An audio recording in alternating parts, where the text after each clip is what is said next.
Okay, everybody, welcome back to the Players Pool and Snooker Lounge near Stoke-on-Trent for event 3 of the Supreme Pool Series. It's the Supreme Masters, and what a fantastic match we've got in store for us now. It is a losers round match, which is quite remarkable when you think of the players on show. But it's Phil Harrison versus Ronan McCarthy, two, sort of real icons of our sport. It is a losers round match. Like I said, it's going to be first to 8.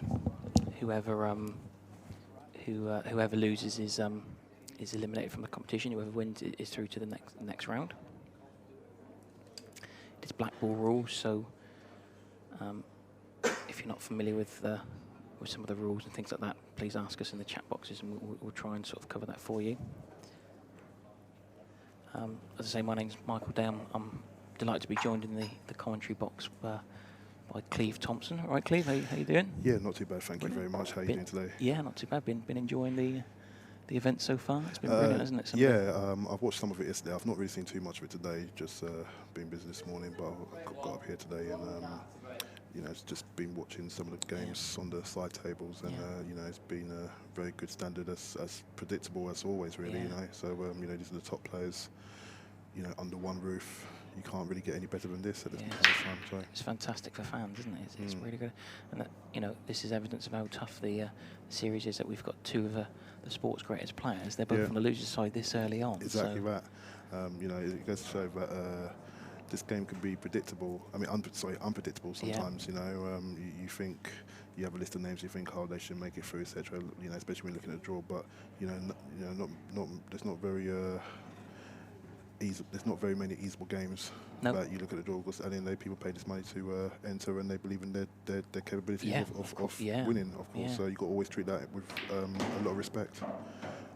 That's a very nice attacking shot from Phil there. Good shot from Phil there. So Phil was our the champion of event 2 last month, the Strachan Cup.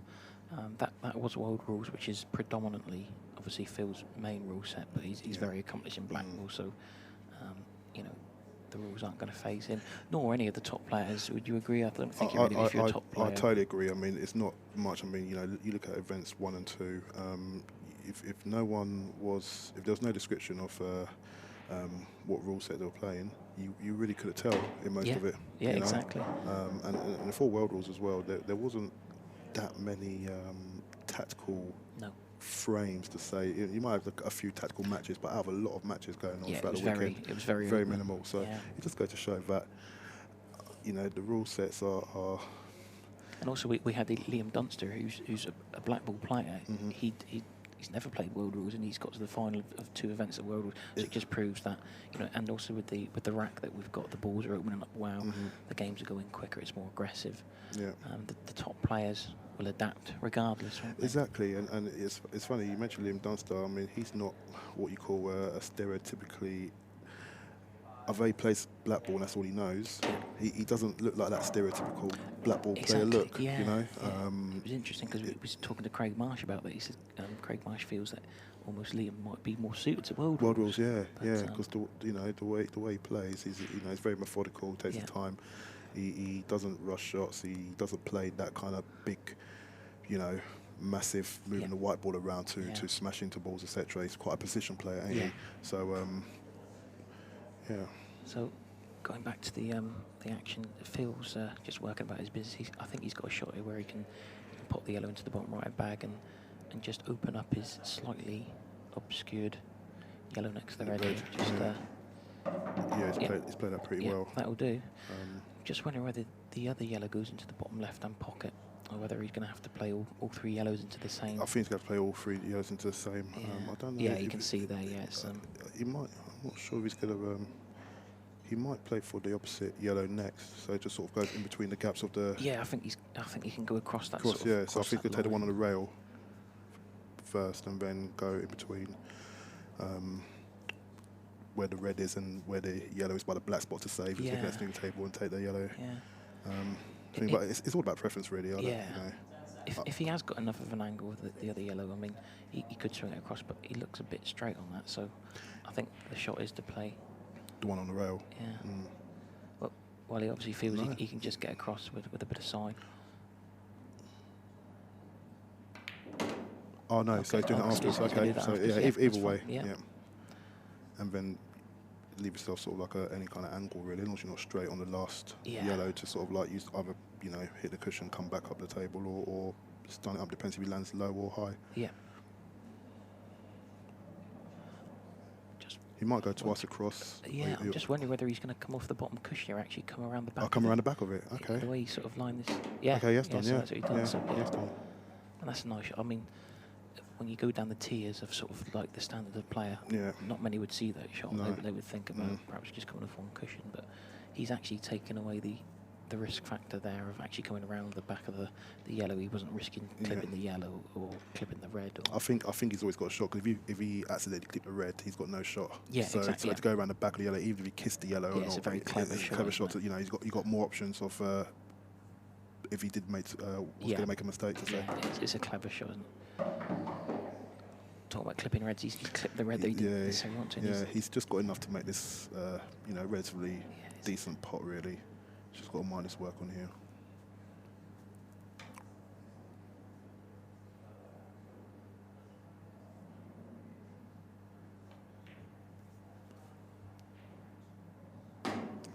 Just as enough. Yeah, just enough. And that's 1-0. And you know that kind of shows. You know, that was all about his first shot. Yeah. He got the blackout on his first shot. He played a really aggressive shot, which made the finish a lot easier. You know, if he would have left the black as it was, sorry, he might not have made that finish there. So he was very alert from the get-go. Yeah, that was really nice nice and accurate from Phil. So these are the as I say, we've got this is the main match arena. Next door we've got another arena of 15 tables. So these are just some of the latest scores next door. I'll just sort of pick a few. We've got Jez Graham, who's 2-1 up on Craig Brown. Scott Gillespie, who was the champion of a first event in May. He's 3-2 against Dan Davey. That's another real good game. Ben Davies, the IPA world champion. He's in a bit of trouble against Neil Wren. Do you know what? Neil Wren, he's one of those players. I don't know him personally, but I've seen him play enough, especially when he was on the Hearts tour. Oh, right. Is he from? I was kind of. Yeah, I think he's from. I know he's down south of the country, sort of thing. So I think he plays for Hampshire, if I can remember right. Okay, so southern part. Yeah, and he was a regular on the Hearts tour when it was at the Rat Pack. Okay. At Neil Tom's place. Yeah. And he's hard to beat. You know, he's not. You got your work cut out with him. Yeah. You know what I mean? He's very consistent. You know, and he makes good of his work. He knows his own ability to say, and he surprises people. You know, because a lot of people don't really. Yeah, I'm not too familiar. Yeah. I mean, you can see there he's 4-1 up. I mean, he could finish Ben Davies off today. Yeah. I mean, if he beats him, that's the end of the road. Anyway, Phil's broke. He's split them pretty well. He's potted a couple of balls. So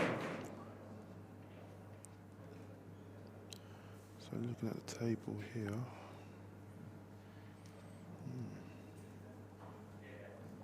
He's not got the easiest of opening balls, has he? I mean, no. I mean, he's gonna. I'm presuming he's gonna take yellows.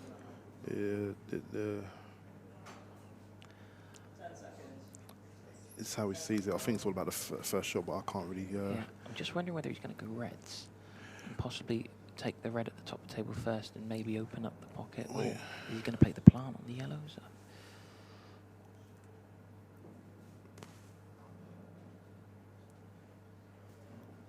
In fact, the red next to the black might be obscuring the plant. He might have to play it in a certain way. And don't forget, you know, it's a 45-second shot clock, ain't it? So yeah, I think he asked for his extension straight away. Oh, that's a good shot. Has it just come out enough? I think it pots if the white's in a certain place. Obviously, he's going to have a problem with the black. That's going to be his. Yeah, I mean,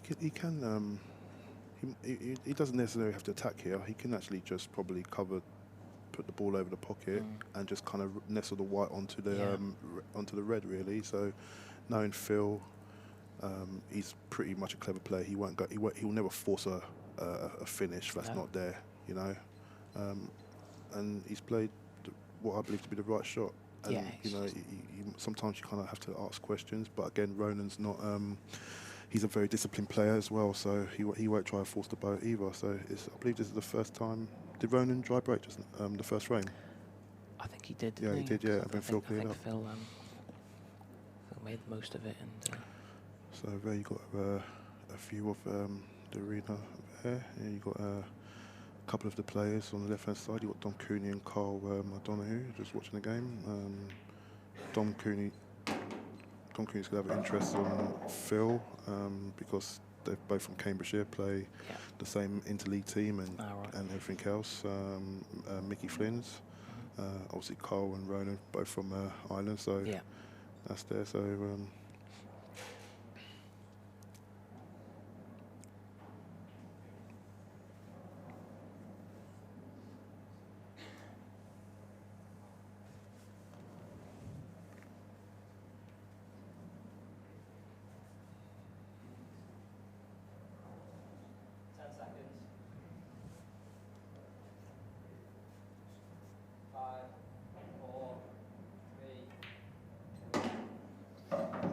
so run down the clock there. He chose not to use an extension.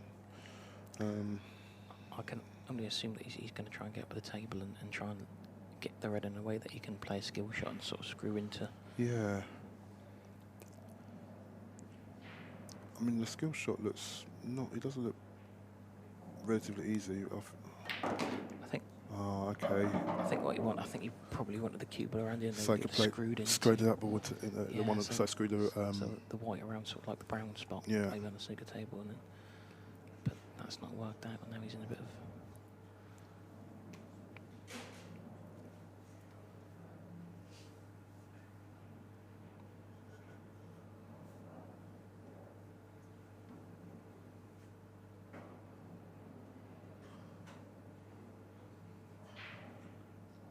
Yeah, just playing a containing shot. Containing shot there, yeah.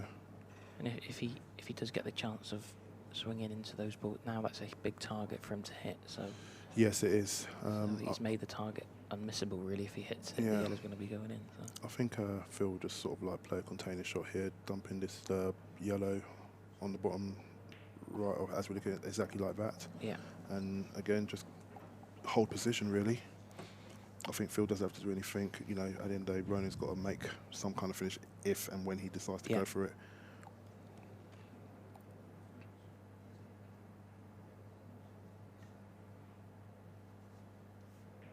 And you know, it's nice to see Phil, because obviously Phil and Ronan play on. You know, they basically, you know, Phil plays little world rules, Ronan plays black balls, so they play in different events and things like that besides of this. So it's very rare that you actually get to see them play each other. Exactly. So it's really nice to see them, you know, on the same table in the same event. I think that's the whole idea of the Supreme Pool Series in a nutshell, really. You know, is to bring the two, as it says in the script, two worlds together. Yeah. You know, and you know, at the end of the day, when you're playing on the main tours of both sides, you're playing the same players who you know. Month in, month out, etc. I think Phil's going to have to go for the finish here because I think that red by the side cushion slips past the yellow. I'm not entirely sure. I think it does, so I don't think. I think Phil's going to have to be looking for an out here. I'm not sure if I think it does go through. Not with pace, I'm not sure, but it's hard to see. Just going back to what we're saying about. Wow. I think that was deliberate. I think it was deliberate. Yeah, where the white ball, it must be deliberate. Yeah. Just going back to what we're saying about, you know, bringing the players from both sort of like codes together. There's a game at 4 o'clock between Craig Marsh and Darren Appleton. And I was speaking to Craig earlier. Craig's never played Darren in a competitive match, which is incredible to think that, you know, they're two of the biggest names out there, and because their paths have never crossed, because obviously Darren's played 9 recently. Exactly, and I remember when Craig sort of was playing on the old WEP, sorry, the WEPS, or the World Championships on the world rule side of things. So sorry, just going back to the table, I can see what Phil's trying to deliberate for. He's going to he's making sure that Ronan cannot see that red closer to the black to go up the rail and go bypass it. So open everything up. Yeah, so he's trying to keep the white ball on the right side table as we look onto it.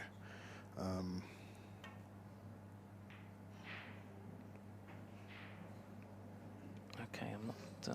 The cue ball. So we didn't see where the white ball landed until Ronan moved out of the way. That would have been that's bad. That would have been bad news for Ronan if that had gone in. But I think all Phil's got to do is just keep the white ball on the right side of the table for now. He wants to get sort of like near the bottom right cushion because the black's quite a big obstructing ball. Yeah. Like as a pathway. Yeah, it's we'll certainly be trying to keep Ronan away from that. 10 seconds.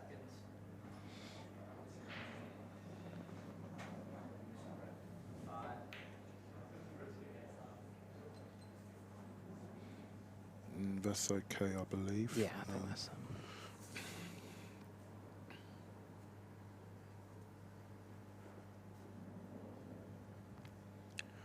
So is Ronan going to dump this red down here so it leaves him an option to, there'll be no safety shot from.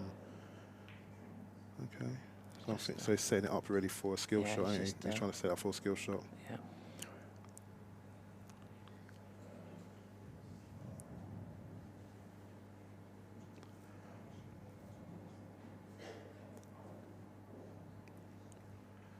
Now, what Phil might do, I think what would be a clever shot here is,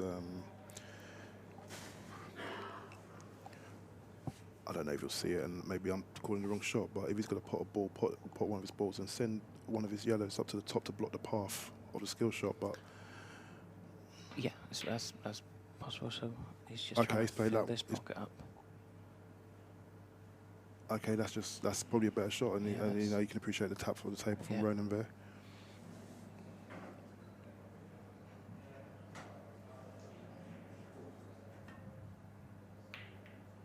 So me personally, I like a safety game. I think it throws a balance into the game. I know there's a lot of people who just like dish fest to say. No, I do too, and there's certainly room in the black ball rule set for there to be tactical frames. There's not. Obviously there are more options if you're not as strong a favourite if you cover a bag. Obviously as you will be in world rules, but I still think there is movement for like tactical frames.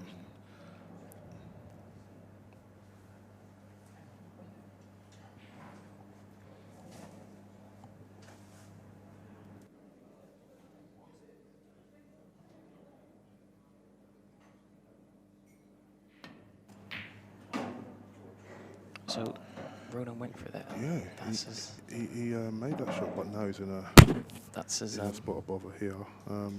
That's as bad as it possibly could have turned out in the end, wasn't it? Yes. I'm not. I think he's got a double and to move the yellow out, but it's kind of like one of those shots where you got to play it in the right pace. Like the white ball needs to stick on the rail afterwards. Or was it? Does it double kiss? I'm not too sure. That's unlucky. He went to play the shot, like I said, and it's just not quite hard enough. Yeah, if the white was on the cushion and the red was in the rail, he could have. So now he's I guess he's just trying to tuck up onto it, but.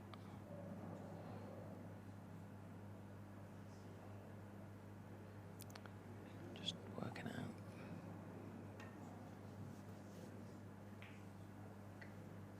Well, keeps him alive in the frame. It does, yes. I think that's probably all it does, though. Yeah, it's going to be interesting to see how Phil, what yellow he plays next. Me personally, I'll be playing the yellow so the one on the cushion, nearest to the cushion, shall I say.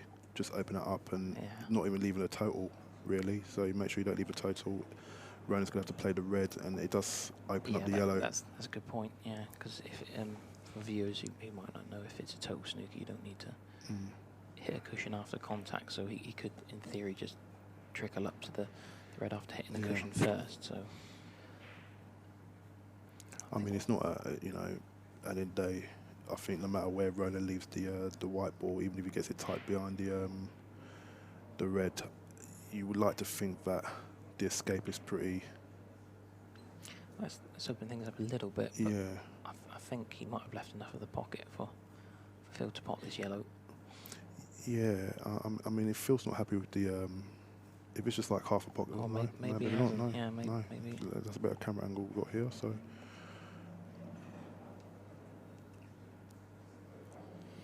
Yeah, you can see he's just putting this in the bottom right hand side of the table. And Yeah, he doesn't need to force anything. You know, yeah. Phil is a very disciplined player. He won't go for anything that's not there he won't push remotely. the boat out when No, he- he won't entertain it at all. There is a path to get on this red though, but he's got to be delicate. That he. So you can side cushion, top cushion. Well, I just don't think he's hit it. No. No, he's not. So No. that should be the end of the frame. Yes. Although we have, I mean, there was a good discussion during the day about how they felt some of the World Rules players weren't utilising like a free hit, as well as perhaps players like Blackpool players. They were playing perhaps straight shots, not using it to the best effect. So. I mean, but Phil's played enough Blackpool, I'm sure. That yeah. I mean, you know, I remember he won a Savannah event. I was there for that. Yeah, was it £500 a man or something like that, if I can remember rightly? 4 o'clock in the morning. Yeah. It was a long, long day. Yeah, and it's funny because I think he played Farnsworth in the finals, if I can remember. Yes, he did. And Farnsworth came through the loser side, yeah.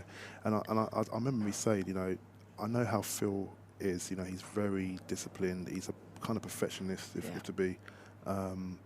And the time it was in the morning, to me, and this is no disrespect to Farnsworth, I'm just going by just because it's Phil. I couldn't see Phil losing that match at that time because he's just so robotic. Yeah. You know, you know, he's one of them kind of people who'll probably be able to do a 24-hour marathon playing this game and still play in the same way without no fatigue. So, but you know, back to this game here. You know, it seems like Phil's going to run these out. He'll just screw off and on the cushion, or can he just? I can't tell by the angle here. Screwing off the cushion, or slide cushion. I think he can just dig into it. And dig into it. Yeah. Yeah, that's it. Yeah. Yeah. Going back to that event, Beer Productions, we covered the event, and I remember if Farnsworth had won that match against Harrison, there would have been another final afterwards. Yeah, because yeah, good. Got win twice. Yeah, double elimination. We were thinking, well, you know, I don't cheer on people over other people, but I'm thinking, well, goodness me, if Farnsworth wins it, we're not going to be done. You're thinking about getting home, I guess. Yeah. So that's Phil 2-0 up, and it's first to 8. Just looking at the scores around the arena next door. Josh Cork, it's 3-0 with John Chapman. Okay. Gareth Hibbert's 1-0 with David McQuillan. Jez Graham's now 3-0 with Craig Brown. So a few games where players can't be separated. Neil Wren 6-1 up. Wow, yeah. So he's nearly got the job done against Ben Davies. Yeah, he's. Liam Dunster 4 with Ben Rowlands. That was a game I was looking forward to. Now I know somewhat. So we've got is it Jed doing the betting? Yeah, Jed Rowland. Okay, so he's doing match betting, and you know, I heard someone done a bet, and they, I remember them saying they just threw in Ben Davies. He was 1-8, I think, just to make up the double. Oh wow! Against Neil Wren. Neil Wren was 4-1. Wow. I don't think he's going to be feeling comfortable with that bet right now. No. I think there was a few sort of big prices that sort of lost yesterday. So you got 7-2, Zach Shepherd against Ben Mackey, 6-4. Michael Rhodes. A very dangerous player. Yeah. Wait, was he supposed to play someone for money game and got cancelled? Not too sure, but I think that's happened a few times. Yeah. Okay. I think. But yeah, I think I've only seen him play maybe once or twice, and that's a couple of times in streaming that event where he got pretty far. Oh, he's that was unlucky. You know, if you're getting kicked, you know, from a far distance as well. It wasn't like the ball was near that area and got kicked in. He's controlled it. He's controlled it. Yeah, he got kicked in from the middle of the area. So that's a tad unlucky here. Where shall I say?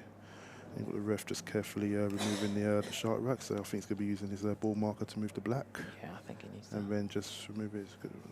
Oh no, it's moving the yellow. Okay. Yeah. Oh, of course, that's going to be the easier ball, surely. Yeah. And then Yeah. perfect. Move that out. So I mean, I like the shark rack.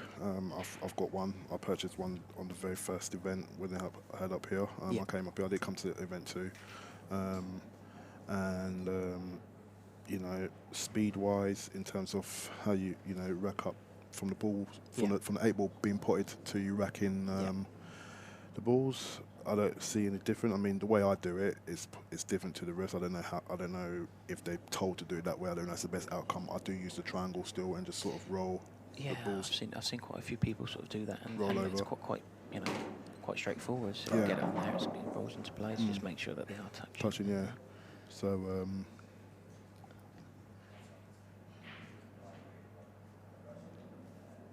Yeah, I think we're naturally sort of like pool players or snooker players or whatever. I think sometimes we're naturally a little bit reluctant when there's new equipment coming. We're sort of yes, reluctant to change. yeah.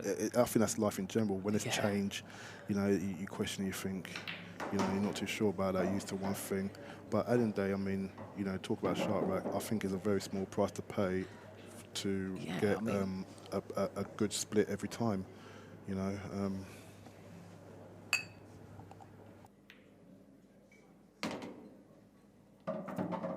Yeah, I think obviously it does take perhaps a little bit longer to set balls up, and sometimes you've got to remove them. But when you counter that with what it brings to the game about opening the balls up, and that in turns making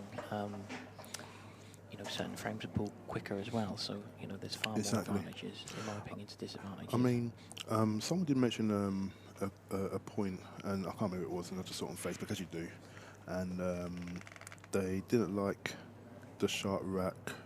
I can't remember who it was, but they mentioned about like the shark rack opening the game too much, that it turns too much into a dish fest. But I don't necessarily. I'm not sure that's necessarily true. I mean, whatever equipment you use, you're always going to need to hit the balls well. You're always going to need a little bit of luck to pot a ball and then to be open. So yeah, and the main thing with breaking as well is to put as less spin as possible, because you put too much spin on, you're taking the energy away from the impact of the ball spreading.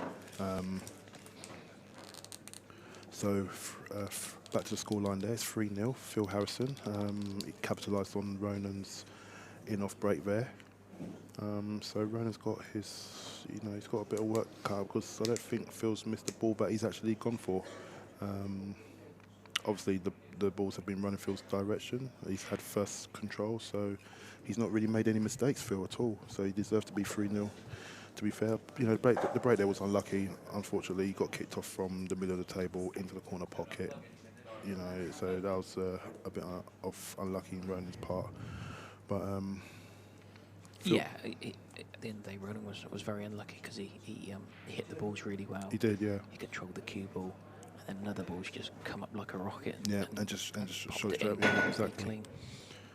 So there's a view of the ground. You've got the games behind. It's a beautiful trophy, isn't it? It is. Yeah, I mean, it is a good trophy. It's a very nice trophy. Very iconic. It's different. Isn't it? And it deserves to be like that. At the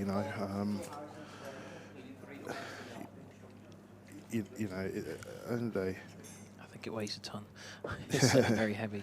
And some people, I know some people literally don't really care about trophies, maybe because they've got too many of them and they've got nowhere to stack them. But I think it's a good thing to tell your grandkids about when you get older. Yeah. Maybe Yeah, when I was, well, I still do. When I was growing up, I wanted to win trophies and medals and take it home and show it off. So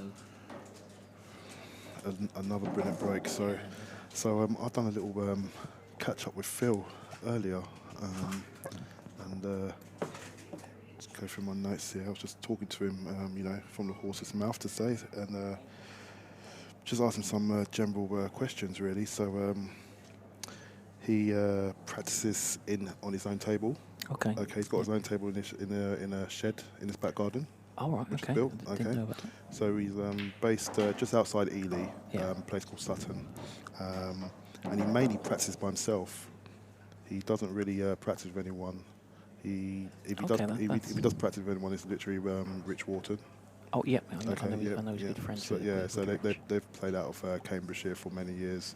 You know, the county side, and obviously Mickey Flynn's, and obviously that's still going as an interleague team Yeah. and a champions team, I believe. And he Oh, he's missed the yellow. And was that that was his opening ball. that No, was his opening that's ball? it. So Was it his opening ball? I think that might have been. No, he put one beforehand. Oh, did he put yeah, one yes, he before? did. Yeah, Oh, yeah, right, yeah, okay. yeah. There was two up the top of the table. Ah, right. Yeah. I was about to say if he did miss that, he's Yeah, really yeah. sort of fluffed his lines there. Um, Yeah, that's interesting what you say about him sort of practicing by himself, not really playing yeah, against. yeah, and I asked him. Good That's shot a good there shot. from Ronan. That's a very good shot there. That's a very clever shot, and he played it just to touch it, to put it in. Yeah, that's all it needed. Yeah.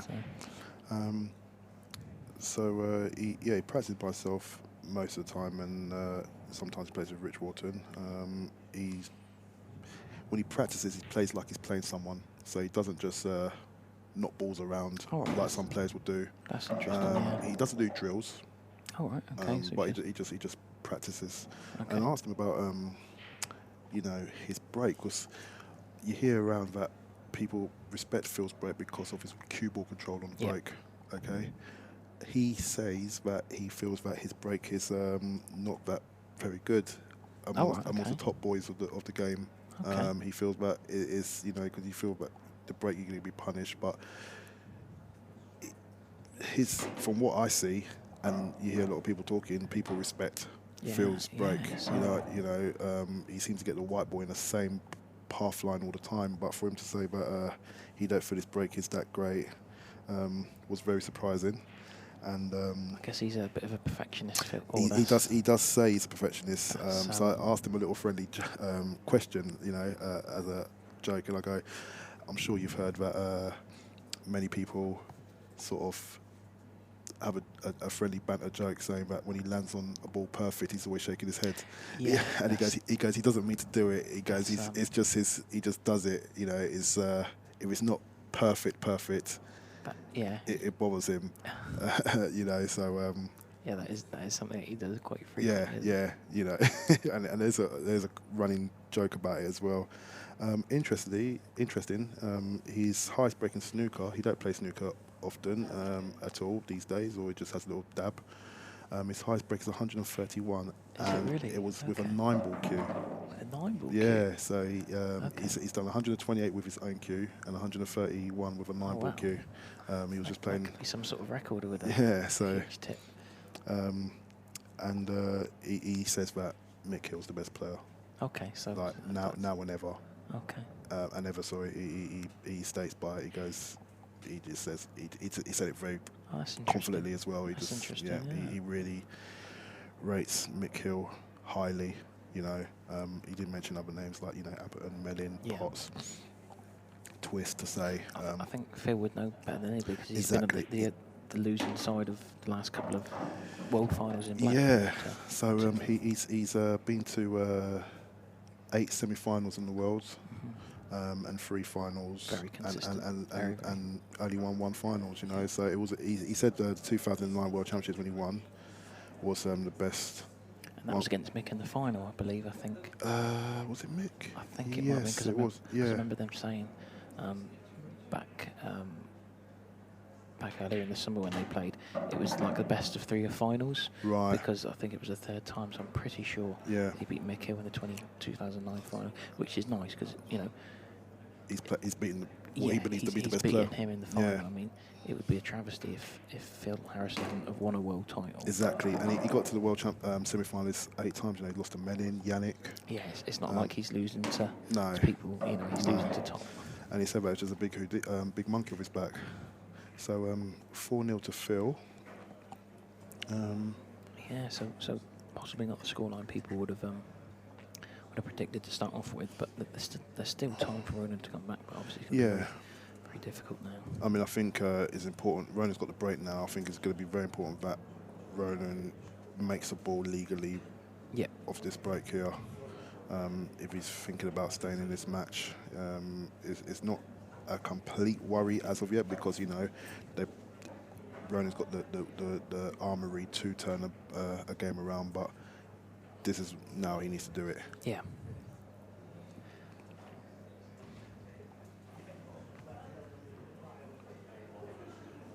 I love the table, the way it is. Yeah, it's nice. It's very it stands out, doesn't it? And Yeah. I think we will eventually be playing on the new specially designed cloth for the series. Right. Yeah. Unfortunately, I think there were a few sort of technical difficulties that were sort of out of the organisers' hands. But that's eventually the idea again of sort of, you know, adding identity and like a trademark to the event.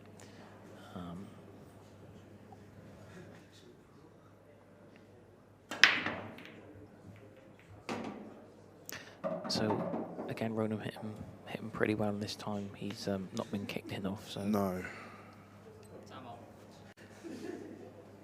I think he's going to look at taking yellows here. yeah, he's got the same problem really with both colour sets, hasn't he? In terms of you've got the red and the yellow in the top left-hand side. Yeah, there. the yellow goes. I don't think the red goes past that yellow, so I think that's the only thing. Yeah, I think if he, I think you're right. I think if he places it in the right place. And I guess the reds at the bottom right-hand table, they are a plant, but that could potentially go wrong. So yeah, exactly. Try and keep it as simple as possible.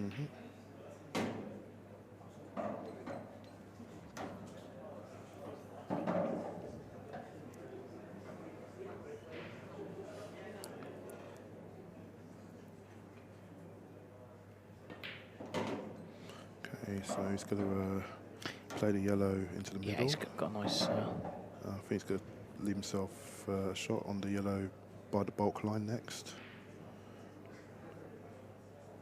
To come down the table.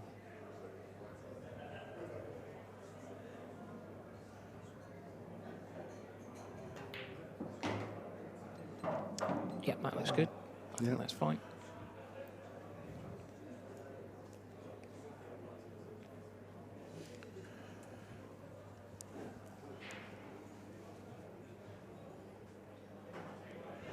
So he's got a. Okay. So has he got? I think he can just pinch that. I'll say pinch. I think he can hit it quite confidently. Yeah. The yellow into the corner. He can sort of drag it back where he.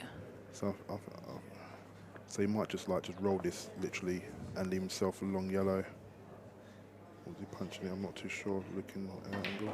I know he's punched it.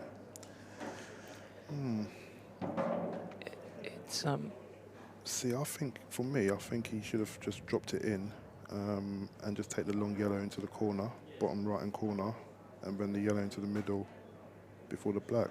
He had a perfect shot just to drop it in before, rather than trying to stun it in off the cushion. He's unless he's just looking where he was looking at the cue ball there, he sort of just brings the cue ball forward and then.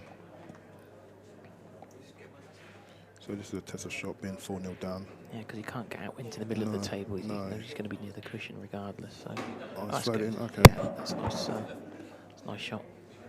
Yeah.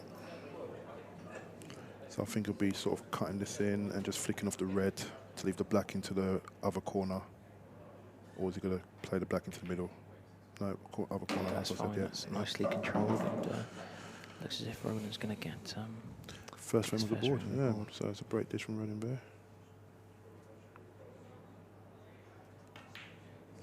Seeing that, they were talking about sort of like fine lines. Who's to say that if Ronan, the frame where the cue ball got kicked off, he wouldn't have cleared up? Exactly, so it's a completely sort of different complexion in proceedings.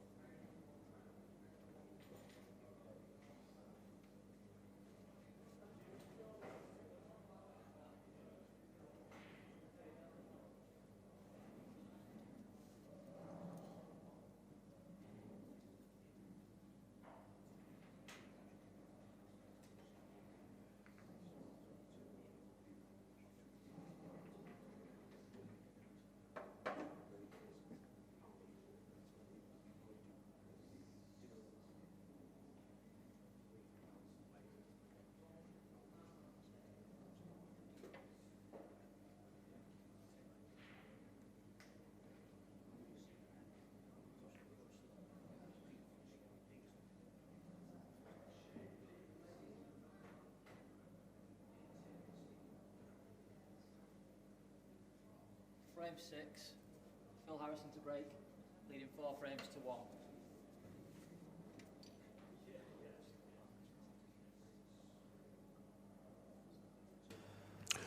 So we are into frame 6. Phil Harrison to break, and he's leading 4 frames to 1 at Players Pool Cup in Newcastle on the line. And he's gone straight in off into the top corner. Well, isn't it? That's ironic, isn't it? We were just talking about when exactly. when Ronan got kicked in off, so maybe he's going to get that frame back here. Yeah.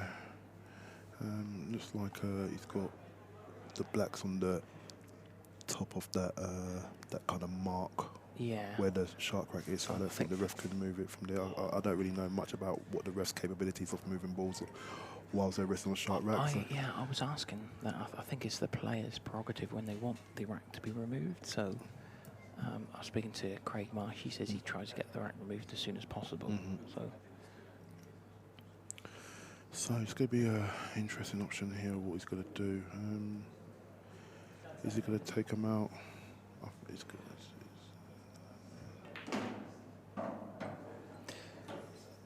Oh, he's not. He got through that, I don't think.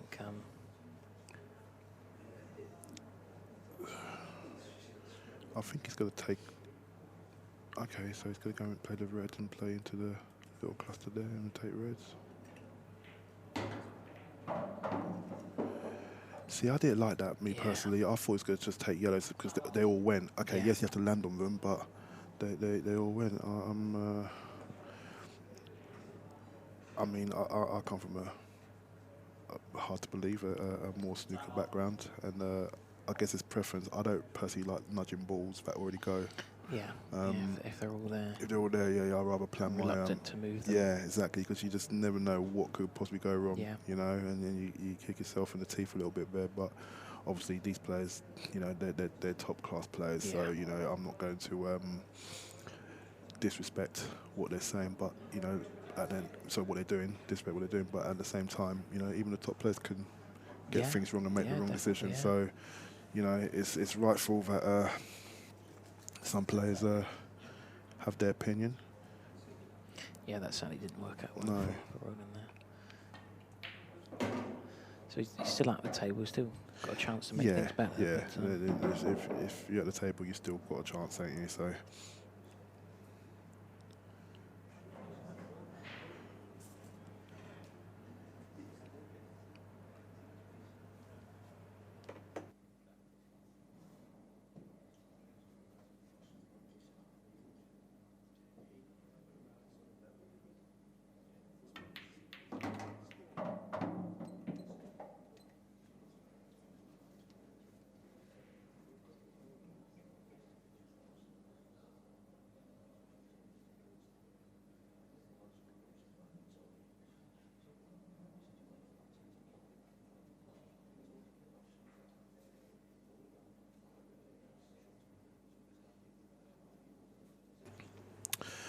So, as previously said, you know, he had balls that all went. Yeah, he's banging trouble now, isn't he? Yeah, he's made a bit of a mess of them completely. And especially, you know, he had free ball and what do they call it, one shot, free table in the ball carrier or shot carrying. I can't remember the terminology of it. That's a nice That's pop. a brilliant shot. He's giving himself a chance again now. Yeah. So he's definitely going to be canning in that cluster there. Not now on this last shot. Sorry. He's going to be doing it last though, isn't he? Yeah. So he has to get on it. He's only got one chance. We'll see how he's leaving himself afterwards on the shot. I think he's going to try and get over to the right hand side of the table. So he's screwing it back. So he's going. Okay. Okay, so, that's yeah, fine. That's fine. So perhaps you want to get closer so he maybe feels he can control it. Yeah. So he doesn't want to cannon the red, because I think the red sticks to the two yellows afterwards, and it leaves itself nothing. So I think he needs to come underneath it. Yeah, and hit it sort of half ball. Half ball, yeah, and the white ball as well. I think the white ball can sort of float out. I think either way, he's not going to have an easy shot on the red if he gets out. I've played it confidently. It could have been kind. Yeah. Is Is it? Oh, no, it's a it's bit not too far yeah, away. too for a far big out. Yeah, pocket, isn't it? I think he's going to have to be looking at a double here. Yeah. Normal double, back double. Well, the back double, you're going to be canning into the 2 yellows. Yeah, I don't think he will, so he's just and it could be everyone. So I think the front double is going to be the shot. Yeah, it's just all in now, isn't he? Oh, he's played cut. Oh, it wasn't too Oh, far he did. Oh, away. okay. Yeah. He's played that well. We Fantastic thought shot. that was pretty far out. So, Yeah. but probably any harder that might have not gone in because it just kind of like Yeah, very good. where we're line. And there was a round of applause there Yeah. and a tap on the knee from Phil. I think naturally he had to miss it by quite a bit for it to go in. So perhaps it wasn't. Yeah, it was a little bit further away than what we usually say is a big pocket. So he's had to really sort of manufacture that. So. And a lot of players will say, "Oh, it's a good clearance," but it was a good recovery clearance. It was, yeah. He should have never been in that position in the first place. Yeah, a couple of times. But it happens, and it was really good in the end. He recovered a few times. And it seems to happen when you're kind of behind as well. It's like you kind of get into that mental state of mind when things are not happening. Because he's probably thinking about the kick in the break, kick in the break. But then, he had a chance because Phil went straight in off. Yeah. We were talking about getting the frame back where his Cuba went in off, and he has eventually cleared up, even though he went through a few sort of traffic bumps. Yeah. So just to touch on a few games, we've got Neil Wren he's now on the hill against Ben Davies. So the reigning IPA World Champion he's on the edge of elimination here. Liam Dunster, he's on the hill now. He's broke away from 4-4 against Ben Roden. So Liam Dunster's 7-4 up, and John Rose 6-2 up against Gareth Higgins. And Scott Gillespie and Dan Davey. Yeah, 5-5. Yeah. That was always going to be looked like a close match, didn't it, between them two? No, I don't think Ronan hit that break that well. They didn't seem to split with that much urgency there.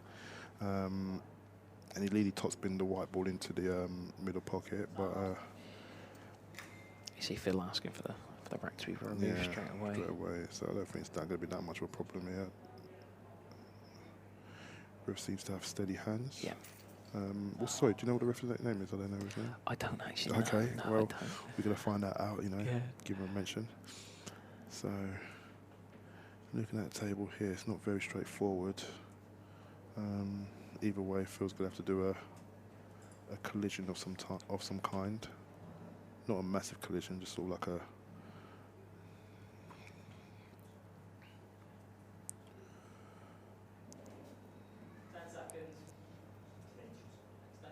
So it's called extension. So you get one extension per frame, per player. And is it extension of 30 seconds? I believe so, yeah. 30 seconds. Yeah, I believe so.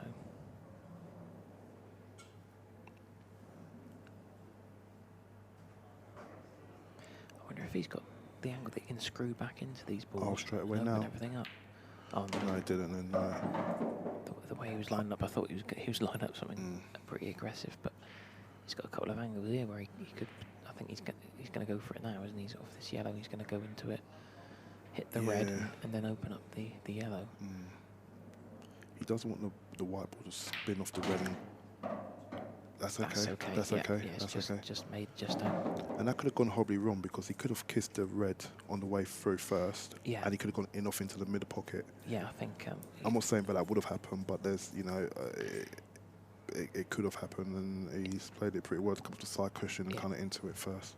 It's open enough. Yeah. It's fairly easy access. Now I want to see how much room he's got for the yellow by the middle pocket. How much room has he got with the white ball? So he needs to kind of be on it, really. It's not. I think he's going to be taking the yellow by the middle pocket as last ball and just bump into the red for the black into the corner pocket. So he's definitely got to mind his work. He ain't got a lot of options to go by, really. He's kind of like, it's going to have to be one route, really, I believe.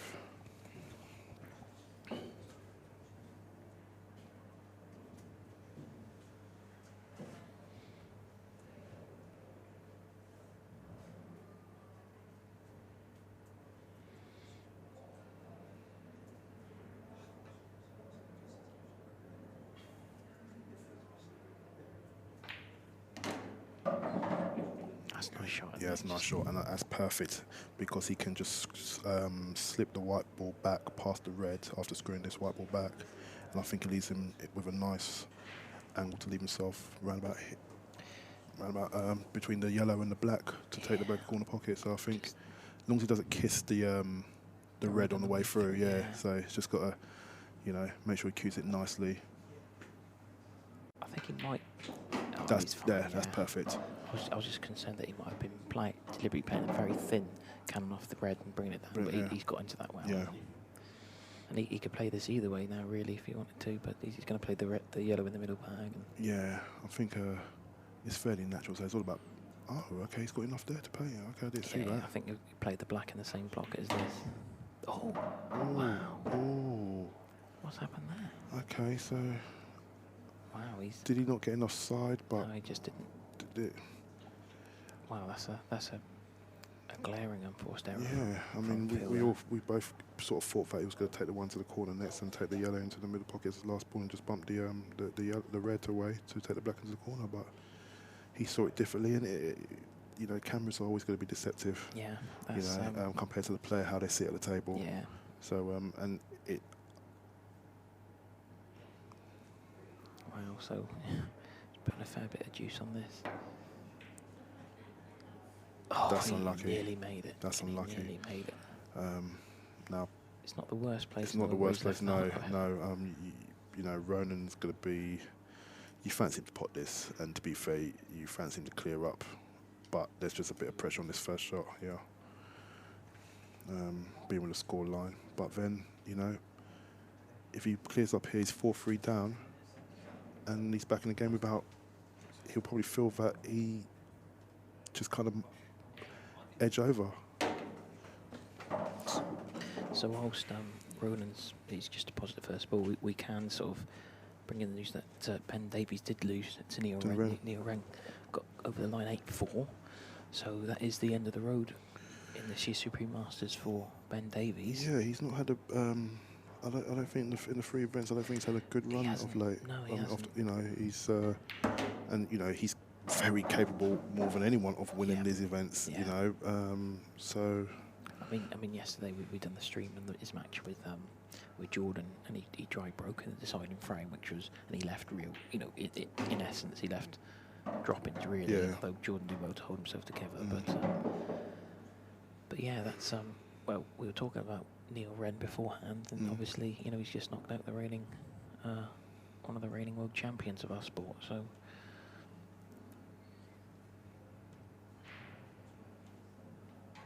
Is Neil a young player? No, Neil must be about.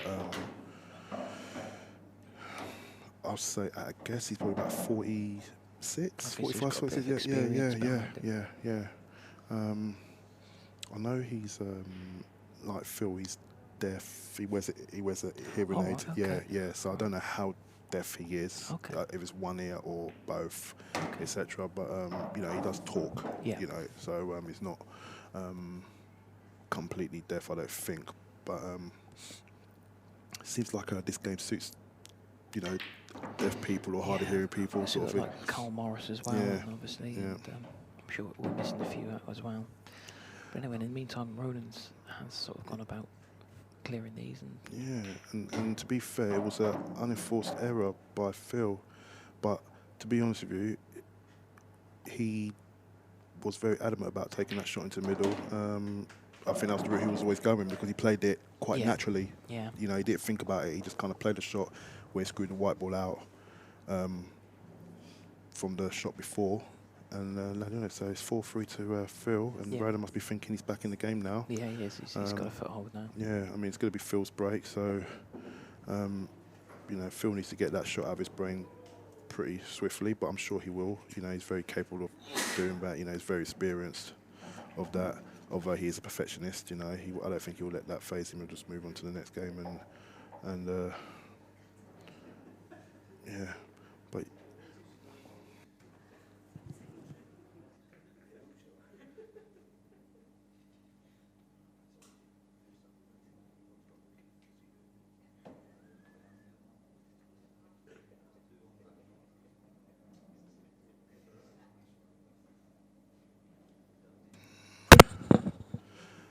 So while the ref is setting up the balls,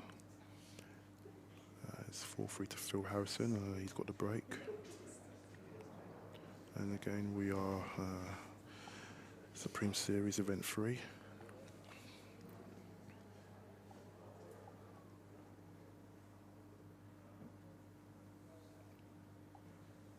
Frame 8. Phil Harrison to break, leading 4 frames to 3. And I believe it's 13,000 to the winner. And that lovely trophy in the background there you can see. So into the 8th frame, Phil to break, and it's very important to get that unenforced error that he had in the last frame.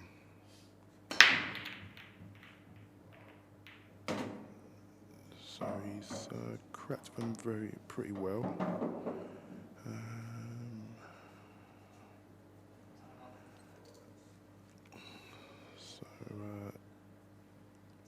He's probably going to take yellows here. I believe this probably is first opening yellow is going to be the one sort of by the triangle area, and take that into the middle pocket. I think if he pots that, then you know the frame should be at his mercy, well, I believe. But you know, never take anything for granted in this game. Many things can happen. You know, lack of concentration, etc. So it's a brilliant stream by Beers Productions.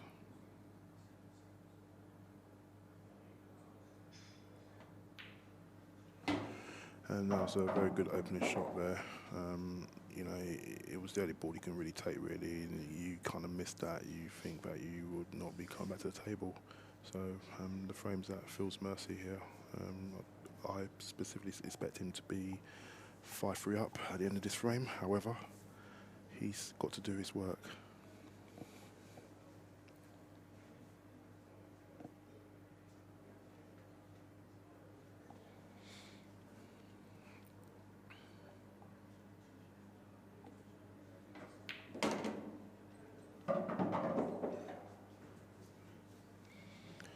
Okay, interesting that he played it with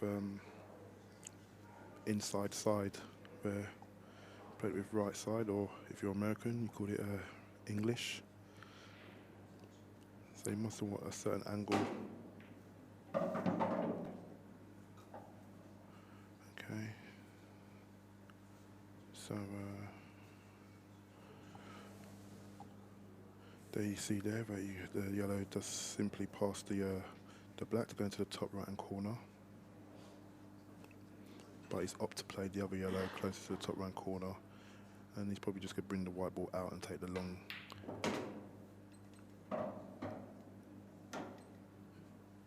Okay.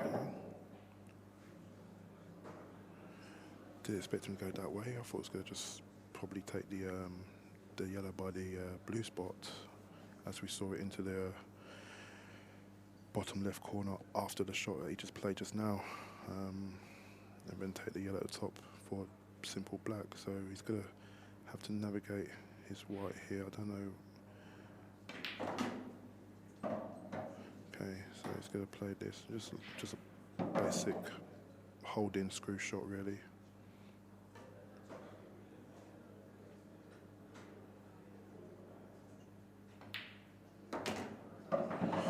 And he's took them out well. I mean, he had plenty of options how he went about his work, but as predicted, you know, he did expect to miss there. So that takes Phil Harrison to 5-3, and it's a good reply there, really.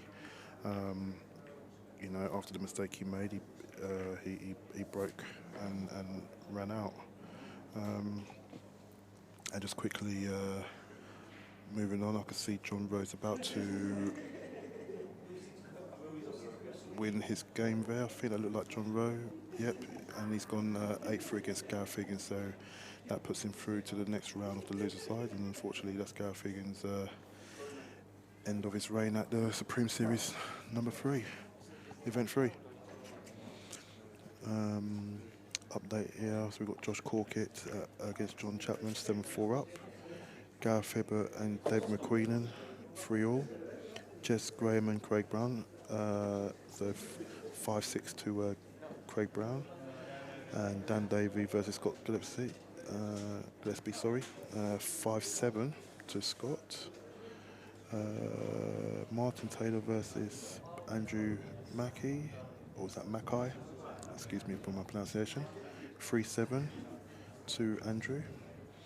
And Phil Mallam against Richard Keane, 6-7 to Richard Keane. And Phil Harrison, as we are seeing it, 5-3 against Ronan McCarthy. And he took a good clearance there, and then as I was walking back in the arena, yeah, he had options. He took them differently to how I thought he was going to take them. But you know, that's another unlucky break. I mean, to go twice across at that kind of slim angle, that's hard lines. Yeah, that is very hard lines. Normally, if you screw to that middle cushion, you're going past the other middle pot. You're going past it. You know, that's quite an unusual way. Yeah. So it's an unusual way, and Ronan McCarthy will be kicking himself a bit. But to say that they've both had in-offs, you know, and Phil's capitalised and Ronan hasn't. You know, actually no, Ronan did capitalise. He took it. He made it hard. So he did capitalise. I do apologise, but he did make it hard for himself. Where every time Phil capitalised, he's made it easy for himself. You know, so be interested to see what Phil does on his first shot. And as you mentioned earlier on about World Rules using their first shot, predominantly World Rule players using their first shot when they've got a free shot. I mean, I went through that experience myself when I was switching from. Well, I say switching. I still look at myself predominantly as a World Rules player, but I do play more black ball. You know, as you know, when you're having a practice against people, etc. And it's I found myself getting more into trouble when I'm trying to do always the first shot. I think that's quite a lot of players who are first, you know, they try and do too much, and in the end they end up putting the ball safe or something because they've actually opened them up. So, and it's funny because you know, black ball is the same as American 8 ball, and I don't know, maybe when I play 8 ball I think better. Maybe, I'm not sure, but it's the same sort of rule set. But you don't get a free ball, don't you, in an American 8 ball? So it's just one visit. So you don't have that kind of problem to say.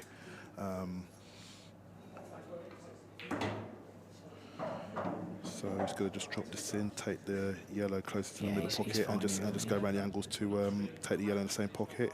It's done into the red, I think, and then take the black into the middle. So just about pace this. Oh, okay, he's played this one. Perfect, he's just going to bump the other red out of the way, keep the cue ball down here, and then drop. I think. Yeah, I don't think he's going to. I think he doesn't want to bump it.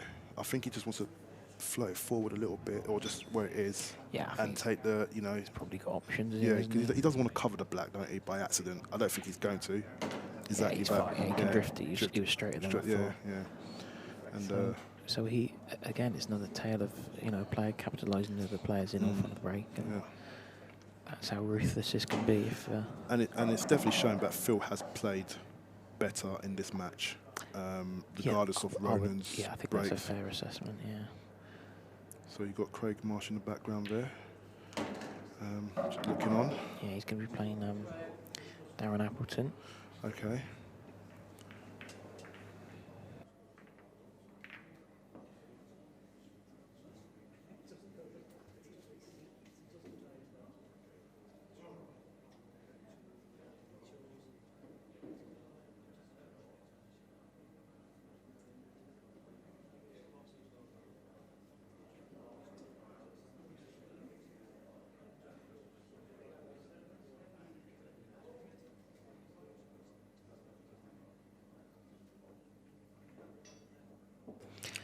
Okay, so Phil's two away from winning. The next session will be 4 o'clock, where we the winners section come back into play. So that's a 32 remaining sort of undefeated players. There was I think there was a vote on Facebook, on social media, on which game they wanted to see streamed, and we can say that the 4 o'clock game is going to be tournament favourite, 5 times world champion Mick Hill. He's going to be playing Ireland's Carl O'Donoghue. So that's the game at 4 o'clock. Although we do remind you, we do have 4 tables streamed at the same time. So, you know, if you want to watch, I think Craig Marsh and Darren Appleton might be on one of the other stream tables. So if you want to watch something like that, you can go over to YouTube, find the Beard Productions channel, and then choose what you want to watch. Yeah, I'll be definitely looking forward to that game with Carlo O'Donoghue and Look at this break. Although a couple are going to... Mick Hill. Ooh, it was almost looking like a great break, but it's not really. They've all gone to one side, and he's not really got a shot on, hasn't he? Yeah, it's not far from ideal. No.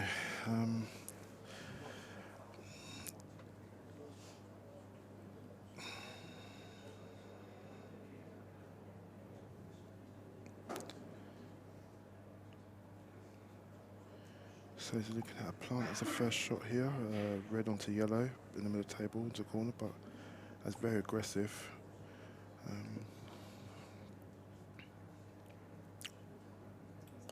Yeah, I think the hard thing to do in this game here is to refuse going for your first ball. Yeah. I think Phil's just going to run up to this yellow on the side cushion and just say, "There you go. You choose. You choose." That was a bit of an error there. He didn't want to bring. He's not too bad. That yellow didn't come high up enough. I think he wanted to stop that yellow somewhere, but.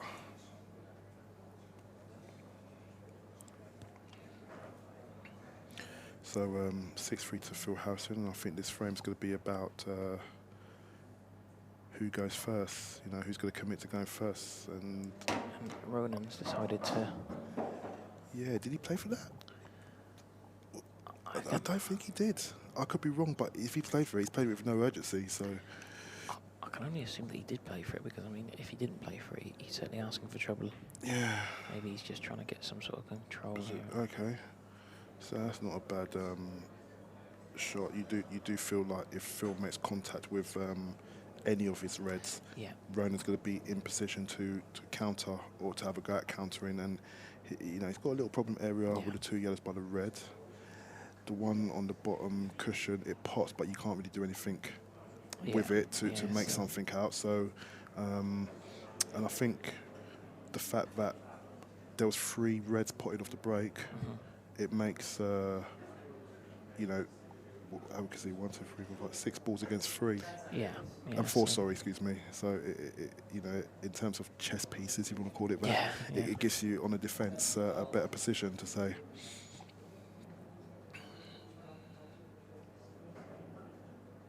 But by saying that, the reds still go. If Ronan does make some kind of mistake, I know that's Phil at the table now.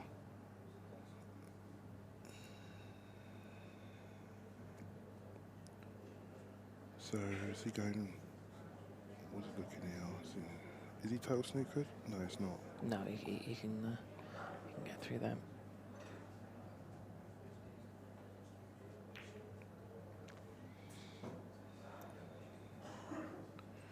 Okay, so he's deliberately played to make sure he leaves the white exactly where he left it.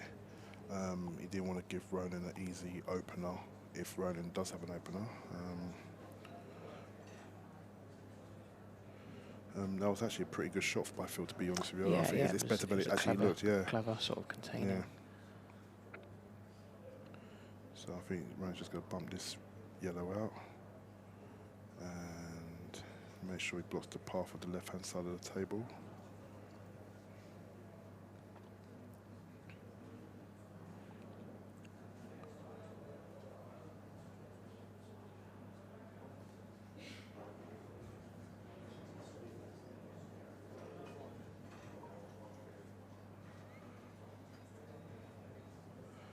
So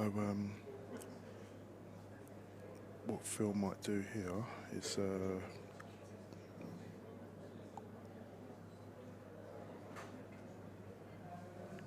clip this one. The yellow should stick to the side cushion. Yeah. And get the white ball away. Identity play the last shot. He caught it on a bit of a thin side there. Yeah, just there's a bit of cat and mouse going on there, isn't there? And looking how the balls are, if Ronan does decide to split into that little cluster, he'll do very well to get both yellows out. Yeah. Away from that area. Yeah, he's going to have to count them really good to break them up and get both those yellows into a proper position afterwards.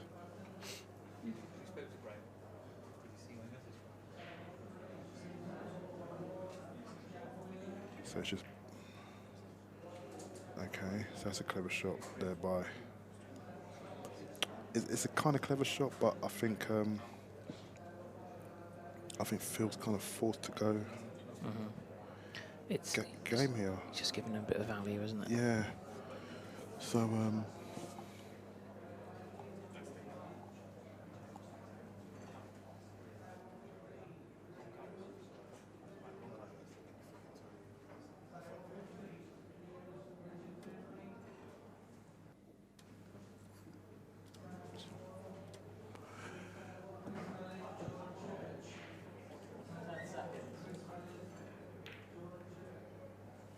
Okay, so again, a little bit more sort of cat and mouse going on here.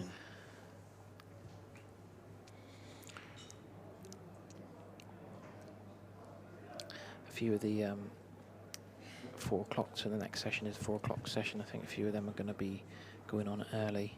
Just looking at some of the matches. So we've got Adam Davis versus Tom Cousins. That's a great game. Yeah. Rob Warren, Jack Whelan, Greg Batten, Jimmy Croxton, Max Nosko. this is only the second round, ain't it? Clough v. Janssen. Goodness me, there's Yeah, I think the Clough and Janssen game's not going to be.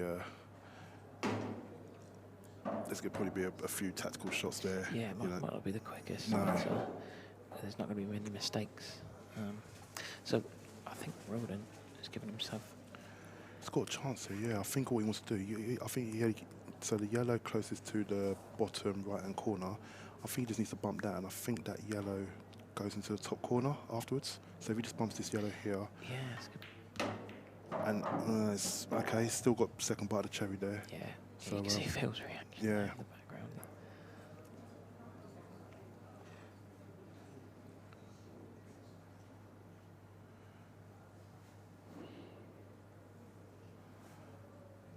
So I think this is about decision-making time, really, whether to land on that yellow to the top corner, the yellow close to the red into the top left-hand corner, or you move out of the way. So he's gone game. So it looks like he's going to be playing a plant here. Or is he playing into the middle pocket? I think he'd probably be playing to the middle pocket. If he's playing to the middle pocket, he's overran a little bit. He's kind of in between both, Yeah, isn't he? yeah. So Yeah, he's going in the middle, sticking to his original plan. Oh, he's gone for the double. That played it well. That was Played an well. option. Yeah, it was an option. Yeah, probably just the one we didn't see. Yeah. Didn't see. But, he had lots of options with that shot anyway, even before the shot before. So he's just got a minus work here. Oh. Wow. I mean, to be fair, maybe he took advantage of it, because look where the white's finished. when he was queuing up to that, I thought that was a possibility. I don't know why he wasn't using one of the cushions. Cushions, yeah. And that's why I said he's got minus work, because if he's using cushions, he'd probably have to play inside side to straighten up the table. Yeah. Because he didn't want to float through any kind of gaps and go long. So Looking at Phil's reaction, though, I think it's not too bad for Ronan. I think he's left the cue ball in there. Although, as we were talking earlier, Phil might be perfect. We don't know. yeah, you don't know. I think again the camera angle is going to be more deceptive. So let's see what he does here. Is he just turning this? And he's trying turning it. Yeah, it's just was it enough to squeeze it, weren't it? Ronan's had a lucky escape there. Yeah, so he's and he's going to know it as well. Again, he's trying to make this as difficult. Yeah, he's not. Is he just not hitting the ball nicely, or? I think come around the back of the black and then. Yeah. Wow, he's not. Again, I mean, wow. So. I think he's okay. Yeah, it's So he's playing a cut or double, can't tell. He's playing a cut and he's missed it. Wow. He's in. That's got to his head. Yeah, that's definitely got to his head. You know, it's a mistake, and I think the shot before, you know, he's played probably 3 bad shots in a row. I don't think I've ever seen Ronan sort of play a frame like this. No.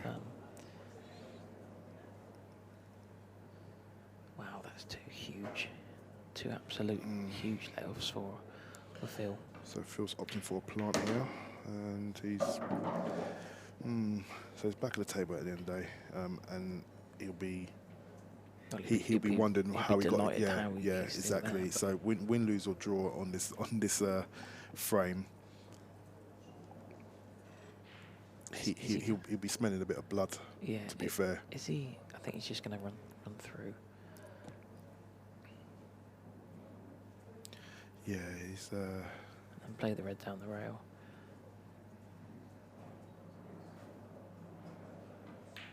He would have liked a lot more on that. Yeah, he would have done.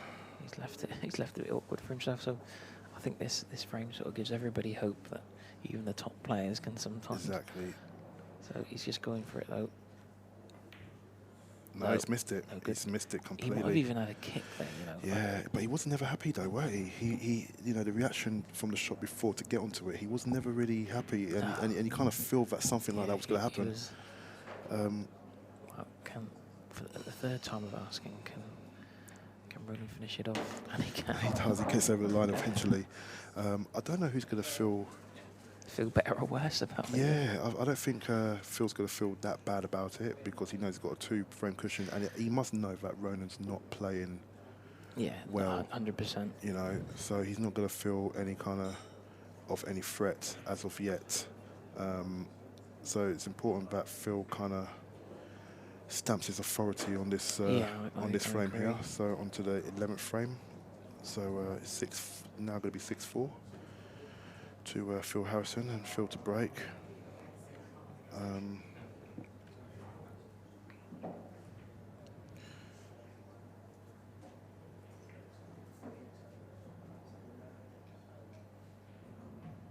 You know, Ronan's got to win 4-1 at the end of the day.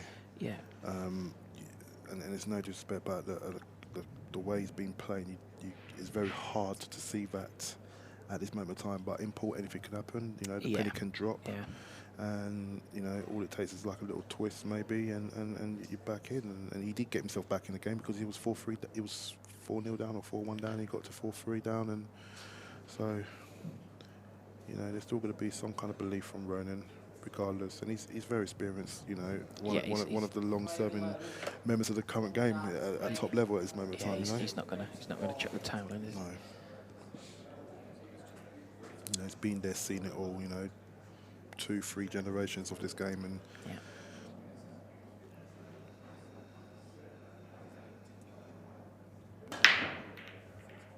so it's interesting. Cuba was tracking towards that, but nothing down. Nothing down, yeah. So it's so it was Ronan that broke there. Yeah. It was interesting to see there that when he was breaking, or when he was queuing up to the ball, he doesn't have the cue tip near the white ball. There's a bit of distance between. Yeah, and the only other person I know who does that is Tom Cousins, and he does that on every single shot. Yeah. But somehow he generates what he needs to generate, and you know Tom's probably one of the best breakers in the game.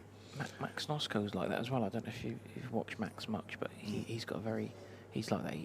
There's quite a distance between his tip and the cue ball. And the cue ball. Yeah, that's something that. And is that on his break? Only on his break, or is that on every shot? I think it's on every shot. Okay. I think, yeah.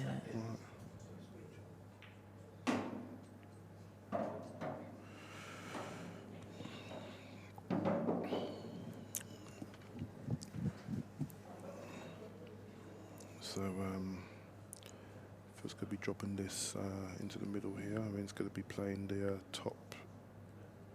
The highest yellow afterwards. Yellow in the middle and then the yellow into the bulk. Yeah, that's correct.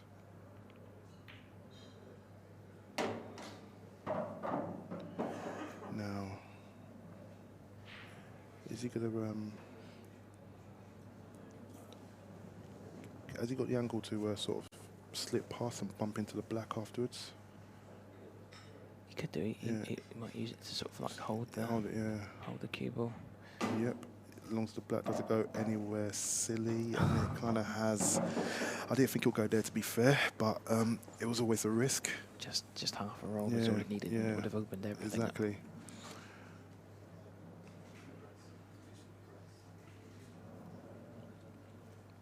So now he's going to have to reroute his plan completely.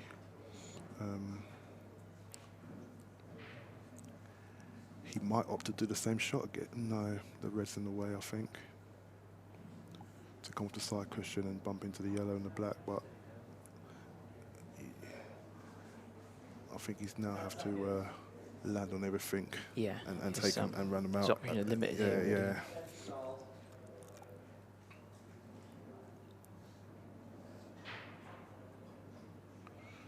Just looking at some of the results around the arena, we've got a couple of 7-7 games. Josh Corkett, John Chapman, Jez Graham, Craig Brown, they're both 7-all.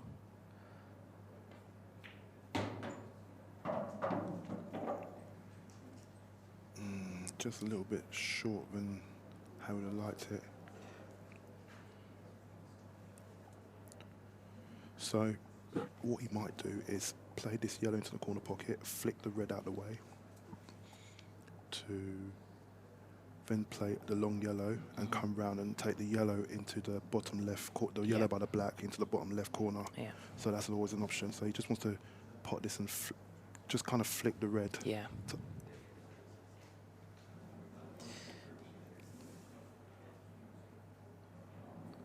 He's playing a bit of bottom on it, so... Okay. Unless it already goes past already. It must, yeah, maybe it does. Well, he's got another option here. He can actually screw this, and so it did go. So it did go. Goes so to that pocket there. Yeah, so it's a case now of getting into that part of the table.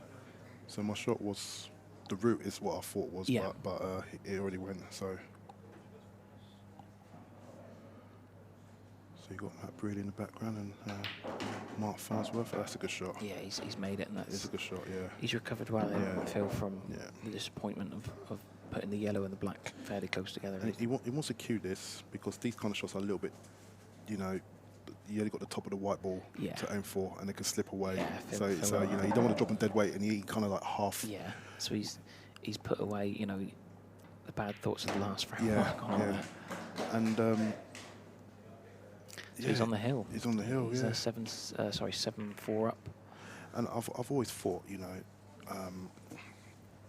Phil's very mentally strong. Yeah, he is, isn't he? And a double elimination tournament. If there's any player in this game who I believe is going to suit is Phil, because some players could sort of get a bit deflated and think, don't put their work into their second match because they lost. There's some, this is the world top. These are the world's best players here under one roof, and they are the best. And when they're on, they're very on. Yeah. And Phil Harrison, he's probably not known for the creativity to say. Yeah. He does have it, but he's not known for it. Yeah, but he's so accurate usually that he doesn't have to produce these amazing sort of. Exactly, and that's what are the best clearances. When you don't have to put yourself into trouble, when you worked out your route and you landed virtually perfect on every shot that you're going for, and he's so mentally strong. Yeah, he doesn't chuck in the towel at any stage of his matches. There's no quitting him. No. Okay, then, so Phil's hoping this is going to be not only his last break of the match, but the last break of the match. No, it's interesting. He just lifts up. He lifts up, exactly, yeah. It's that, you see a lot of 9-ball American pool players do that because they lift up, they want to accelerate the cue all the way through. Yeah, that's interesting. So some people think that you might be taking your eye off the sight. Yeah. The sight of the ball, but I know that it is. You do have to learn a bit how to break with a sharp rack, and find out what works best for you. But when it does, the one thing about what I believe about the sharp rack is that there's no excuses. No. You know what I mean? You can't say it was a bad triangle. And that's to me is an important part of the sharp rack. People talk about like how it doesn't make it that much better, etc. People got their opinions about it, but my opinion is that you can't blame the rack for your bad break compared to other equipment that you may have to use to rack the balls. But so it was a dry bait from Phil there, and you expect, this is a perfect setup. Every ball's kind of like near the side of they're towards the pocket of each pocket. Yeah, it's in the business part of the business. And the black's in the middle of the table. It goes in at least 4 pockets there, as we can see. So he's got plenty of options there. And either way, there should be dot to dot. So he might drop this ball in first and just go long with the red. Sorry, excuse me, yellow. Yeah. Apologise.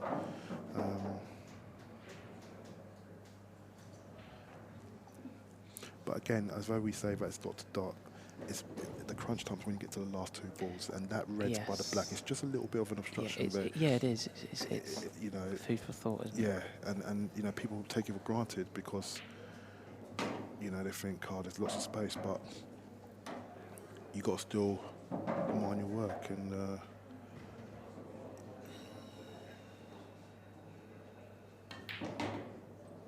Yep. So he's trying to take the danger out of this shot by Yes. He'll just draw the cue ball back just a little bit. Yeah, just so it's nearly square on the. Oh, he's gone into it. He's gone into it. That's, I mean, it's turned out okay, but it was a guess shot that wasn't really risky, required. Yeah, it wasn't required.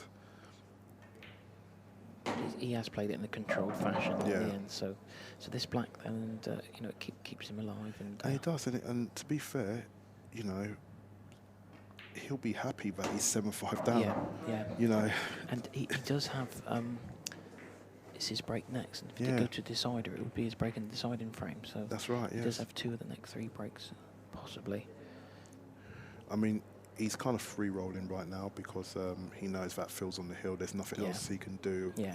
So he can only control his own destiny right now. I don't think he's going to be thinking, I must make one off the break. Put pressure on himself. If it happens, it happens, and he works from there. So I think Phil will. He won't be in the danger zone yet, but it does all depend on this break because Phil's going to have his last break on this next frame if he does, and that could play a little bit of demons in your head if it gets there. But again, I respect these 2 players highly. They've been around the game for a very long time. They know how to deal with the pressure, the conditions, the mental states, etc. So we have Jimmy Croxton 1-0 up against Greg Batten and 2-0 to Rob Warren against Jack Whelan. And Clint Anderson's 1-0 up against Lee Clough.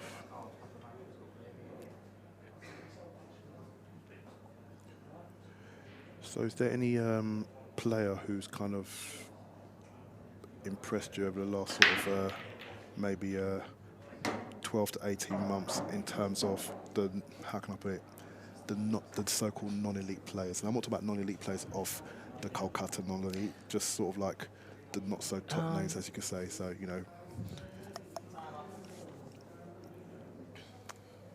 Maybe I'm a little bit sort of biased, but our local players. So we've obviously got like Mike King and Greg Batten. Yeah. They seem to be getting like better all the time. They always impress me. Especially Greg, he keeps everything simple, doesn't he? He won the Players Amateur Championship last year. Obviously, it was done under a slightly different format. Yeah. But he done fantastic to win that event, and we've seen on the IPA tour as well. He's got to a final of that too. So Greg's results are very consistent. And sorry, because you mentioned there about the Players event, or whether it was last year. Yeah, Players Amateur Championship. Yeah, and there was a few of them, and there was a few half surprising results. I think to the people who don't really, they're not pool nerds, if you want to call it. Yeah. Greg Batten would have been a name that may have been a bit surprised. Sean Story. Sean. I know Sean. I know of Sean 4 years because played in the same region, county. So I know that he's highly respected from the Essex team, and the Essex teams they're a good side county wise. And Yeah, Rob Warden won Yeah. a black ball event. It was a black ball event he and won. it was his first event I Yeah, think ever playing yeah, black yeah, ball. yeah. So He's not really a black ball player. it was interesting, wasn't it? Yeah, and the thing about it, it will suit him because he's aggressive. Yeah, You know what I mean, and he can throw the white ball around and create things if need to be, etc. So back to the game here, and it's scoreline 7-5 to. That's a nice shot there. That's a very nice shot there. Lovely shot. That's he deserves to win this frame at least, and you know when you're the player leading or you're on the hill, and your opponent's made a nice clearance to get himself back into the match, it does put pressure on you as well. Yeah, especially especially if they've made a clearance out of nowhere as well. Like that was a lovely shot from Ronan to play. And considering how not up to standard, to his own standard, Ronan's been playing, he'll be appreciating that shot. So he's going to take this here. Don't know what kind of shot. I think he's just going to bump the yellow out of the way to open the black up. Yeah. To keep the cue ball. Yeah, that's fine. Yeah, so. that's perfect. Okay then, so game back on. Red and yellow, well it certainly is now. It's going to be 7-6 in a few seconds' time. It is. It's going to be Phil's break though. It will be his last break regardless. So Phil's destiny is still in his hands. Ronan's certainly making a fist of things here. He's like we're saying, there's no quitting him, and two very professional clearances. Yeah, he's right back in the mix. So I had a view about the Supreme Series, and it's going to be interesting to see how many players throughout the whole series, so the 5 events, reach to the payout stage. Yeah. How many? Yeah. Over the 128 players, over the 100, over the 5 events, and. Because Liam Dunstan's made the payout twice. Ronan has as well. I think they're the only 2 to my memory. I'll just find it because I remember doing a piece of work on that. I'll try and get that if I can.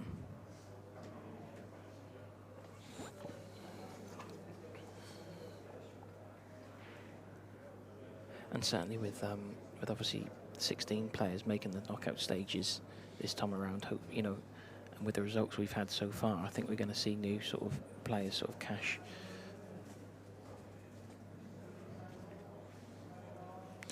Yeah, so Harjit Singh, he made it. Yeah, he had a fantastic event, didn't he? And it's funny, again, I'm a bit of a pool nerd to say, and a lot of people didn't know of Harjit Singh. Yeah. And I can understand that because I think that the new generation of players now, they predominantly know the black ball scene and the IPA setup, etc. So they don't really study into the. That's a brilliant break. That is the break. That's the break that Phil ordered. You can hear it, and you saw the reaction straight away. Yeah, that's the. No balls are touching. He would have liked to have gone reds because obviously there's less, but he might be forced into playing yellows here because. I still don't see a problem. The yellow is going to go into this bottom left-hand corner by the black spot.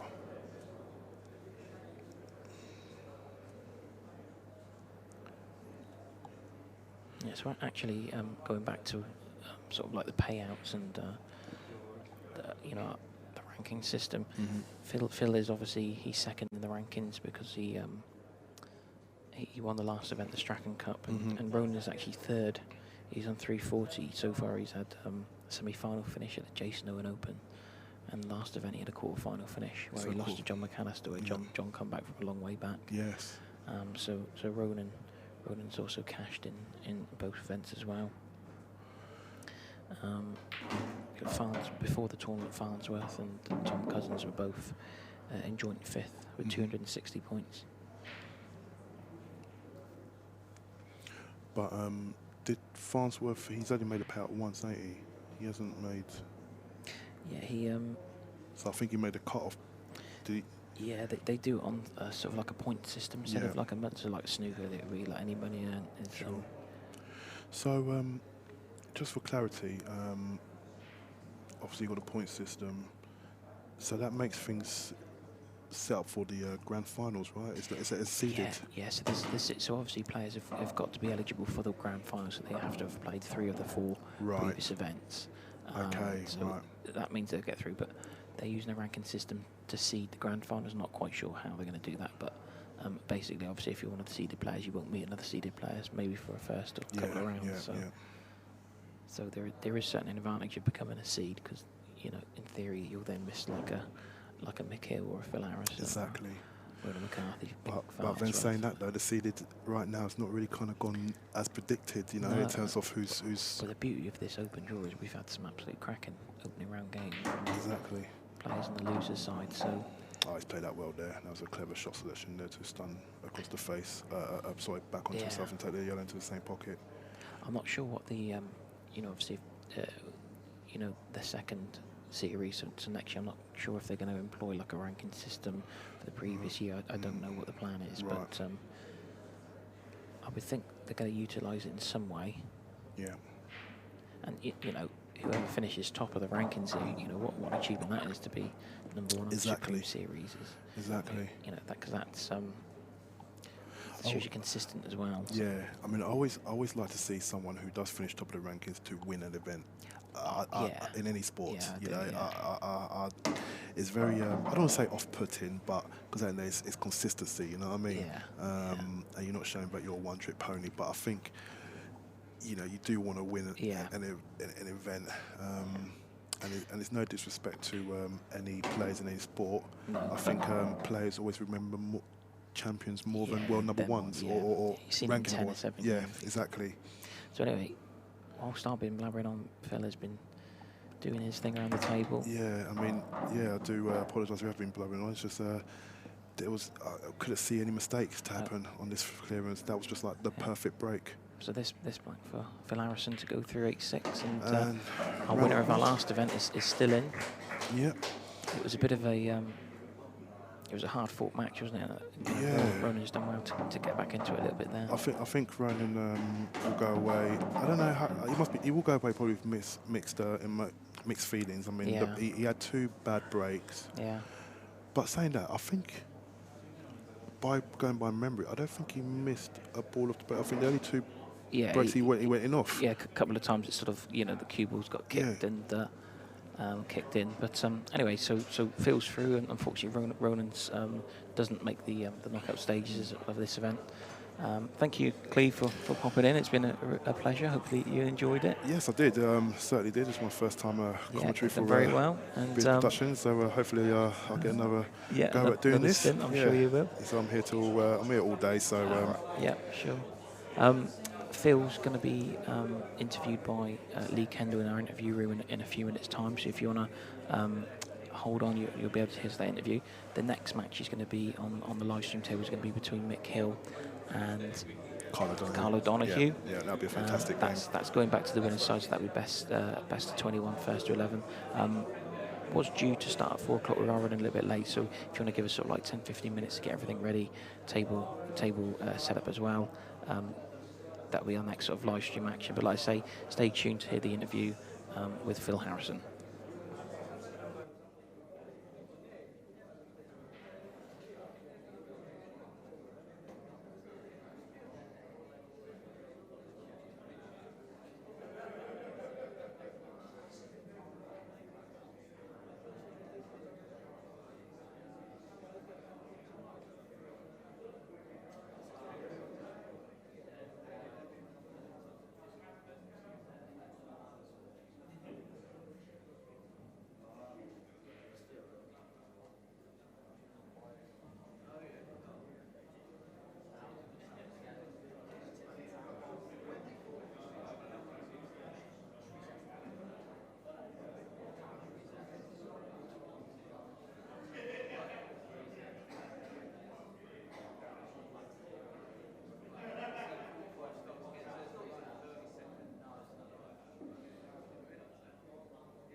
Phil, Strachan Cup champion last time.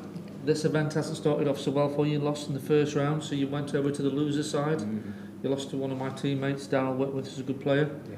So, did he not play well? Did he play well in that particular match? I think.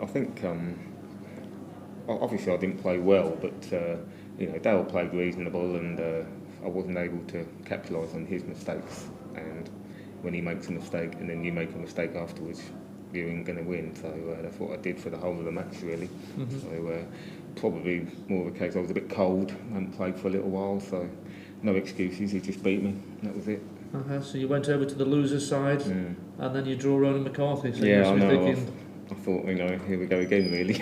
I've played him so many times over the years, and he is a great player, obviously, Ronan. And I actually thought he played a little better than I did, really. I just broke a little bit better than him. And yeah, I heard you had a little chat with him at the end of the match, and he said, you didn't really do anything wrong. No, he didn't really, and I made one really bad error.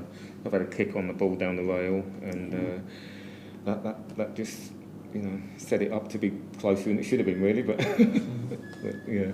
When Mike was commentating, and it was good standard for what I could see. It was, yeah, and I don't think Ronan did do too much wrong. There was a couple of times where he's broken a ball's kicked the cue ball in, and then you've completely fully capitalised on that. Yeah. And that's the fine lines between the top players like yourselves, and well, I mean, we both know each other's game inside out, and we know if it's a decent match, we know it's going to be either one or two little things to decide the match, and that's what it was, really. And you've done well in the last round, because he's 1-2 on the spin from 7-4 down, and it would have been his breaking decider, so you've held yourself together well to finish it. Easy, and I'm starting to shake a little bit.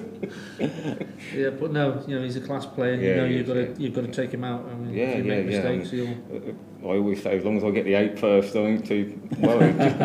Take the money home with you. Take the money, get the 8 first, and then move on. But that's what we as players, when you're at that level, it becomes a sort of a winning habit, and Ronan knows all too well what that's like, and so we both know it's just. Like you say, it's just fine margins.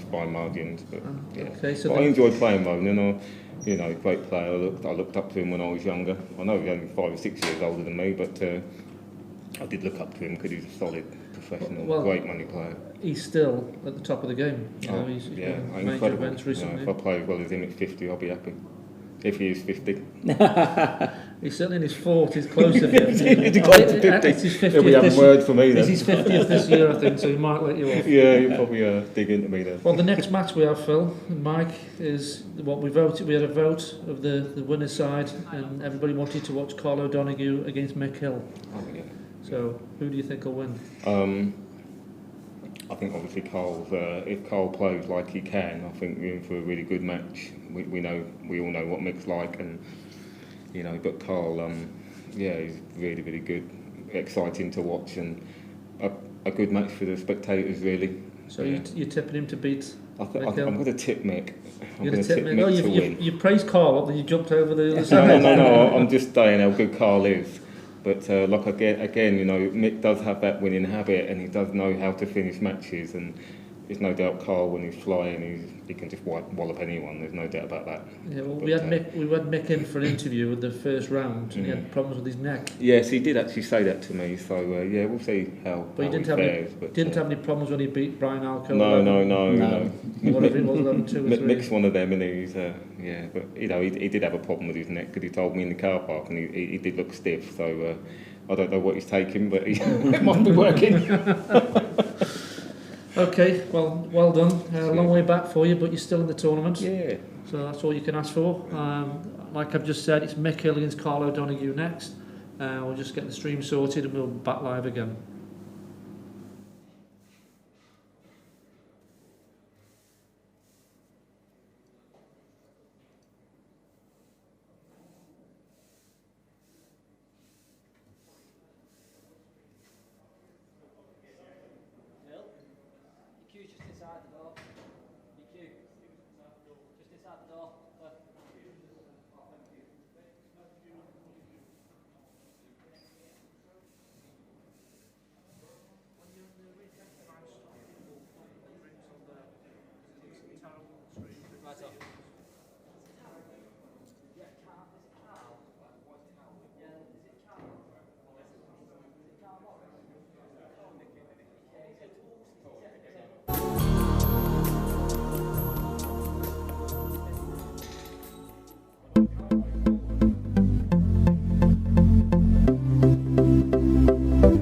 Thank you.